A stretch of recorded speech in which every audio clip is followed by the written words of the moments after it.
એક inspector police સ્ટેશનમાં બેઠા હતા ત્યારે તેમને એક મહિલાનો ફોન આવ્યો. તે મહિલા ખૂબ જ ગભરાયેલી અને ચિંતિત હતી અને પોતાના જીવ બચાવવા માટે વિનંતી કરી રહી હતી. મામલાની ગંભીરતા જોઈને ઇન્સ્પેક્ટર સાહેબ કેટલીક મહિલા કોન્સ્ટેબલોને લઈને તે મહિલાના ઘરે પહોંચ્યા. જ્યાંથી તેને ફોન આવ્યો હતો ત્યાં તેને ગયા. ત્યારે તેણે તપાસ કરી તો ઇન્સ્પેક્ટર સાહેબ તે સ્ત્રીને જોતા જ ચોંકી જાય છે.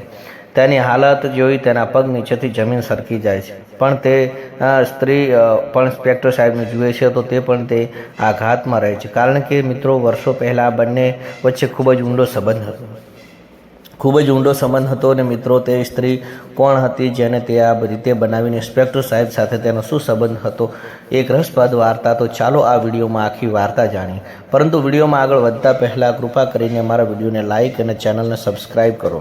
મિત્રો, આ ગુજરાતના સુરતની એક છોકરીની સાચી વાર્તા છે જેનું નામ આરાધ્યા છે અને જે બી ટેકનો અભ્યાસ કરી રહી છે. તે કોલેજમાં સુમિત નારાયણસિંહ નામના એક છોકરા હતો, તેને બી ટેક કરતો હતો. બંને એક જ રૂટમાં મુસાફરી કરતા હતા. તેઓ ટેમ્પો આવતા હતા અને બસમાં જતા હતા. તેઓ વારંવાર મળતા હતા અને વાતો કરતા હતા. બંનેની ઉંમર લગભગ 20 વર્ષની હતી. બંને ખૂબ જ ઝડપથી પ્રેમમાં પડી જાય છે અને પછી એકબીજા સાથે જીવવા અને મરવાની પ્રતિજ્ઞા લે છે. બંને એકલા મળવા માંગતા હતા પણ બંનેમાંથી કોઈને પણ તેમના ઘરે આવી તક મળતી નહોતી. શાળા કે કોલેજ એવી કોઈ જગ્યા નથી કે જ્યાં એકાંત હોય ને જ્યાં બંને જે ઈચ્છે તે કરી શકે. તે પછી તે એક દિવસ તેઓ પોતાનું ઘર છોડી દે છે પણ કોલેજ જવાને બદલે તે સુરત બીજી જગ્યાએ જાય છે અને જ્યાંથી તે 10-15 કિલોમીટર દૂર છે. ત્યાં તેઓ હોટલમાં પોતાના એક રૂમ શોધે છે. પરંતુ જ્યારે તેઓ ખૂબ જ ગભરાઈ હોટલ પહોંચે છે ત્યારે તેઓ રિસેપ્શન પર જાય છે અને ત્યાં બેઠેલા વ્યક્તિને કહે છે કે તેમને એક રૂમની જરૂર છે. રિસેપ્શનિસ્ટની બંને સાઈડથી જુએ છે તો તેમને તે જોતા તેઓ કોલેજના છોકરીઓ દેખાવતા હતા. તેમણે પૂછ્યું કે તમારા બંને વચ્ચે શું સંબંધ છે? તેમણે જવાબ આપ્યો કે અમે મિત્રો છીએ. પછી તેમણે આવા ઘણા લોકો આવે છે અને કહીને આવા રૂમ આપતા નથી અને તમે લોકો અહીંથી જઈ શકો છો. તમને લોકો રૂમ મળી શકશે નહીં. મિત્રો, કોઈ રીતે તેને ગભરાટથી સ્થિતિમાં ત્યાં પહોંચ્યા પણ તેમને આશા ચકાવનાર થઈ જાય છે અને ત્યારબાદ તેઓ એક બીજી જગ્યાએ ગયા. ત્યાં પણ તે નિરાશ થાય છે અને તેઓ ત્યાંથી ચાલ્યા ગયા કારણ કે ઘરે જવાનો સમય હતો. કોલેજ બંધ થવાનો સમય હતો. તે જ સમયે તે દરરોજ ઘરે પહોંચતા હતા. આજે પણ તેઓ પહોંચવાનું હતું, તેથી તેઓ ત્યાંથી ચાલ્યા ગયા હતા. ત્યાંથી ગયા પછી 2-4 દિવસ પછી, કારણ કે એવું કહેવાય છે કે વ્યક્તિ શારીરિક સુખ મેળવવા માટે કોઈ પણ હદ સુધી જઈ શકે છે. તે બંનેમાં મનમાં એક જ વાત ચાલી રહી હતી, એકલા કેવી રીતે મળો. પોતાની મનની ઈચ્છાઓ પૂરી કરવા માટે એક દિવસ તેઓ યોજના બનાવે છે અને જેમાં તે સફળતા મળે છે. સુમિત પહેલાં હોટલમાં જાય છે અને ત્યાં પછી તે આરાધ્યાને રોકે છે અને 10-15 મિનિટ પછી આવે છે અને જઈને રિસેપ્શન પર લોકોને કહે છે કે અમે રૂમની જરૂર છે. તેઓ પૂછે છે કે તમારે સાથી કોણ છે? તો સુમિત કહે છે હું એકલો છું અને પૂછે છે કે તમને કેમ જરૂર છે? હું અહીં કોઈ કામ માટે આવ્યો છું અને મને કાલે જતો રહીશ. તો હોટલ માલિકે કહ્યું કોઈ વાંધો નહીં, તમારું આઈડી સબમિટ કરો અને તે પછી તેઓ તે રૂમમાં જાય છે. 15 મિનિટ પછી રૂમમાં જાય છે અને ઠીક આરાધ્યા પણ આવે છે અને રૂમ માંગે છે અને કહે છે કે તેઓ તેથી વધુ પૂછપરછ કરી કારણ કે ત્યાં છોકરી હતી ને પૂછે છે કે તમે રૂમની કેમ જરૂર છે? તમને કેમ એકલા આવ્યા છો? તો તે કહે છે કે દરઅસલ હું નોકરી માટે ઇન્ટરવ્યૂ આપવામાં આવી છું અને પણ મને સાંજે મિટિંગમાં ઇન્ટરવ્યૂ લેવામાં કહ્યું છે અને 11 વાગ્યે મારો ઇન્ટરવ્યૂ બપોરે છે ત્યાં સુધી મને ઓછામાં ઓછું આરામ કરવા માટે જગ્યાની જરૂર છે. મારે અહીં ક્યાં જવું જોઈએ એટલા માટે મને એક રૂમની જરૂર છે. તેઓ તેના શબ્દો સત્ય જુએ છે અને તેઓ આરાધ્યાને પણ રૂમ આપે છે. હવે તે બંને એક જ હોટલમાં અલગ-અલગ રૂમમાં પહોંચે છે. ફોન કોલ સમયે સુમિત અને આરાધ્યા બંને વાત કરે. સુમિત પોતાના રૂમમાં ઉઠીને આરાધ્યાના રૂમમાં જાય છે. ત્યારબાદ બંને પોતાની ઈચ્છાઓ પૂરી કરે છે. તેઓ અડધો કલાક રોકાય છે અને પછી સુમિત ત્યાંથી ચાલ્યો જાય છે. કાઉન્ટર પર આવે છે અને કહે છે કે તેણે જવું પડશે. પછી તેઓ કહે છે કે તમે કહેતા હતા કે કાલે જવું પડશે. પછી કહે છે ના, મારું કામ જે છે તે કાલે થવાનું હતું તે આજે થઈ ગયું છે, તેથી મારે જવું પડશે અને તે ચાલ્યો જાય છે. અને તે પછી 1 કલાક પછી આરાધ્યા, કારણ કે તે પણ પહેલે જ કહ્યું હતું કે તેને 2 વાગે જવાનું છે પણ તે ત્યાંથી આવીને જતી રહે છે. આ રીતે મિત્રો, બંનેએ આ રીતે પોતાનો અફેર ચાલુ રાખ્યો હતો. આ રીતે પોતાનું કામ કરતા હતા અને અભ્યાસ પણ રહ્યો હતા. પણ ઘણીવાર મિટિંગ દરમિયાનના કારણે અઠવાડિયામાં એકવાર મળતા હતા. તેથી ઘણો ખર્ચ થતો હતો અને બધો ખર્ચ સુમિત ઉઠાવતો હતો. તેમાં અભ્યાસમાં ખલેલ પડવા લાગીને તેના માટે તેને કામની પણ શરૂ કર્યું. પૈસા માટે તેના માતા પિતાને હેરાન કરવાનું શરૂ કર્યું અને ખર્ચના મહિને 10-15 હજાર રૂપિયાનો વધારો થઈ ગયો હતો. આ બધું કરતાં મિત્રો 3-4 વર્ષ પસાર થઈ ગયા હતા. આરાધ્યા બંને એકબીજાને ખૂબ જ પ્રેમ કરતા હતા અને સુમિતનો ઈરાદો હતો કે તે આરાધ્યા તેની સાથે લગ્ન કરશે. આરાધ્યાને પણ ક્યાંક ને ક્યાંક એવું લાગતું હતું કે આ બંને લગ્ન કરશું અને સફળતાની વાતો કરીને સુમિત તેના પાછળ રહી જાય છે કારણ કે તેના અભ્યાસ પર ધ્યાન કેન્દ્રિત કરી શકતો નથી.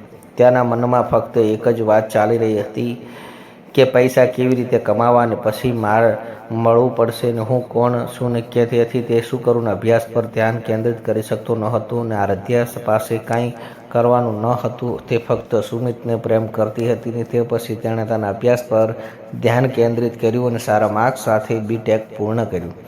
તે પછી તે એક કંપનીમાં સારી નોકરી મળશે. નોકરી મળ્યા પછી સુમિત કોઈના કામ કરતો નથી. પછી પણ તે બંને વાતો કરતા રહ્યા પણ આરાધ્યાને તે તેના અંતર રાખવાનું લાગે છે. સુમિત આનાથી નારાજ થઈ જાય છે અને હવે તે તેની સાથે વાત પણ કરતી નથી. જ્યારે પણ તેને તે ફોન કરે છે ત્યારે તે આવતી નથી અને તેને મળવા માગતી નથી. સુમિત તેને પૂછે છે કે તું આવું કેમ કરી રહી છે? કહે છે કે મારી પાસે સમય નથી અને હું તારી જેમ નકામી નથી. મારે નોકરી કરવી છે પણ ઘણી બધી બાબતોનું ધ્યાન રાખવું પડશે, તેથી મારી પાસે હવે સમય નથી. તું મને ભૂલી જા તો સારું. સુમિત કહે છે કે તું શું વાત કરે છે? અમે 4 વર્ષ રિલેશનશિપમાં રહ્યા છે, લગ્ન કરવાના હતા પણ આરાધ્યા ના પાડતી હતી અને એક દિવસ જ્યારે તેઓ છેલ્લા 5-6 મહિનાથી પાછળ મળ્યા ન હતા ત્યારે સુમિત તેના પર વધુ દબાણ કરવાનું શરૂ કર્યું અને તે મળવા માટે સંમત થઈ ગઈ. સુમિતે કહ્યું કે મને ફક્ત એક વખત મળ. તેણી મને મળવા માટે સંમત થઈ. તેણીએ કહ્યું કે મને ફક્ત બહાર જ મળશે ને કોઈ રૂમમાં નહીં મળે. ત્યારબાદ બંને એક પાર્કમાં મળે છે. આરાધ્યા તેને કહે છે કે મને ભૂલી જા કારણ કે હું બીજા કોઈના પ્રેમમાં પડી ગઈ છું અને તેની સાથે લગ્ન કરીશ. સુમિત આ વાત સાંભળે ત્યારે તેના પગ નીચેથી જમીન સરકી જાય છે અને પૂછે છે કે તું શું કહી રહી છે? આરાધ્યા કહે છે કે હું જે કહી રહી છું તે સાચું છે. હું બીજા કોઈને પ્રેમ કરું છું અને હું ફક્ત તેની સાથે જ લગ્ન કરીશ. તે પૂછે છે કે તે કેવો છે અને તે કહે છે કે તે ખૂબ જ સારો અને તારા કરતાં ઘણો સારો છે અને તે મારાથી સિનિયર છે. તે મારા કરતાં વધુ કમાય છે અને તે સારો અને જવાબદાર છોકરો છે. સુમિત શું કરી શકીને રડી ગયો અને તે પછી તે જો આરાધ્યા કહ્યું આજ પછી મને ફોન ક્યારેય ન કરો અને મળે નહીં. પછી પ્રેમી સાથે લગ્ન થઈ ગયા અને તે ફેક્ટરીમાં કામ કરતી હતી. ત્યાં એક સિનિયર હતો. ત્યાં તેની જોબથી જેની સાથે પ્રેમમાં પડી ગઈ હતી અને જેની સાથે લગ્ન કરવા માંગતી હતી કારણ કે તે સુમિત નિષ્ફળ ગયો હતો અને કોઈ રીતે તેને BTech પૂર્ણ કરી અને સારી નોકરી મેળવવા માટે પૂરતું ન હતું. તે પછી ઘણા વર્ષો સુધી બંને વચ્ચે કોઈ વાતચીત થઈ નહીં અને તેઓ પણ મળી. સુમિતની નસીબ ક્યારે ચમક્યું જ્યારે IASની નોકરી પાસ કરીને ત્યાંથી પાસ થયો અને તે સબ ઇન્સ્પેક્ટર બની અને આરાધ્યા સિનિયર વૈભવ સાથે લગ્ન કરે છે. ત્યાર પછી તે શું કરે છે શું નથી કરી તેની ખબર નથી. મિત્રો, આ ફોન આવ્યો અને 3 વર્ષ વીતી ગયા હતા અને ફોન કરનાર બીજું કોઈ નહીં આરાધ્યા અને સબ ઇન્સ્પેક્ટર હતા. જ્યારે સુમિત નારાયણસિંહ ત્યાં પહોંચે છે અને આરાધ્યાને જુએ છે ત્યારે આરાધ્યા સુમિતને જોતાં જ ખૂબ રડવા લાગે છે કારણ કે તેની હાલત ખૂબ જ ખરાબ હતી અને હાલત તેના પતિ વૈભવના કારણે થઈ હતી. જ્યારે બંનેના લગ્ન થયા ત્યારે વૈભવ એક ચાલાક છોકરો હતો અને તે તેની કંપનીમાં છેતરપિંડી અને કૌભાંડ કરતો હતો. જ્યારે તે પકડાયો ત્યારે તેને નોકરીમાંથી કાઢી મૂકવામાં આવ્યો. નોકરીમાંથી કાઢી મૂક્યા પછી તે પહેલે જ તે ડ્રગ્સનો વ્યસની હતો અને તેણે ડ્રગ્સ લેવાનું શરૂ કર્યું. ત્યારબાદ તેણે આરાધ્યાને તેના વતન ગુજરાત ભાવનગર જિલ્લામાં લઈ જાય છે, જ્યાં તેને આરાધ્યા પર ત્રાસ ગુજારવાનું શરૂ કરે છે અને તેને મારવાનું શરૂ કરે છે અને તે દારૂ પીવે છે. જ્યારે તે બોલે છે ત્યારે તેને તે મારે છે અને આરાધ્યા ગુસ્સે થાય છે. હવે 3 વર્ષ વીતી જાય છે અને તેણે આ 3 વર્ષમાં ઘણું સહન કર્યું છે અને તે દિવસે તેણીને હદ પણ કરતાંથી વધુ માર્યો અને તેણે આરાધ્યા પર ત્રાસ ગુજારવાનું શરૂ કર્યું. પછી આરાધ્યાએ તેને પોલીસ સ્ટેશન બોલાવ્યો અને સમય સુમિત નારાયણસિંહ ભાવનગર જિલ્લાના સબ ઇન્સ્પેક્ટર તરીકે પોસ્ટેડ હતો. તે મહિલા કોન્સ્ટેબલ સાથે ત્યાં પહોંચે છે અને જ્યારે તે જુએ છે તો મિત્રો હવે હું શું કહું, તેની આંખો સામે બધું ફિલ્મ દ્રશ્ય જેમ રમવા લાગે છે. તેને પૂછે છે કે તું કેમ છે? આરાધ્યા પણ તે રડ્યા સિવાય કોઈ બોલી શકતી નથી. મિત્રો, હાલમાં સુમિતને આરાધ્યા સામે કોઈ ફરિયાદ ન હતી. તેની સાથે લગ્ન કર્યા ન હતા કારણ કે તે આરાધ્યા તેને એટલો પ્રેમ કરતો હતો, બીજા કોઈ વિશે વિચારી પણ શકતો ન હતો. આરાધ્યા બધી બાબત સમજાવે છે અને તેને ટેકો આપે છે અને આરાધ્યા તેના જીવનથી કંટાળી ગઈ હતી અને વૈભવથી છુટકારો મેળવવા માંગતી હતી. પરંતુ તે તેના માતા પિતાનું એકમાત્ર સંતાન હતી અને તેને ટેકો આપવા માટે કોઈ ન હતું. તેણે તે શિક્ષિત કરવી અને તેને વૃદ્ધ થઈ ગઈ હતી. વિચાર્યું કે હવે જમાઈ અને દીકરી તેનું ધ્યાન રાખશે, પરંતુ જમાઈની આદત એવી હતી કે દીકરી પોતે પણ પરેશાન હતી, તેથી તે પણ ખૂબ જ ખુશ રહેતો. મિત્રો, ત્યાર પછી સુમિત ને ટેકો આપે છે અને કહે છે કે આજે પણ હું તને એટલો જ પ્રેમ કરું છું જેટલો પહેલાં કરતો હતો, અને જો શક્ય હોય તો મારા જીવનમાં પાછી આવ. મિત્રો, ત્યાર પછી બંને મુક્ત થાય છે અને વૈભવ અને આરાધ્યા પછી ફરીથી આરાધ્યા સુમિતના જીવનમાં આવે છે અને સાથે બંનેના લગ્ન 3 વર્ષ થઈ જાય છે અને મિત્રો બંને ખૂબ જ ખુશીથી એક અદ્ભુત જીવનનો આનંદ માણી રહ્યા છે.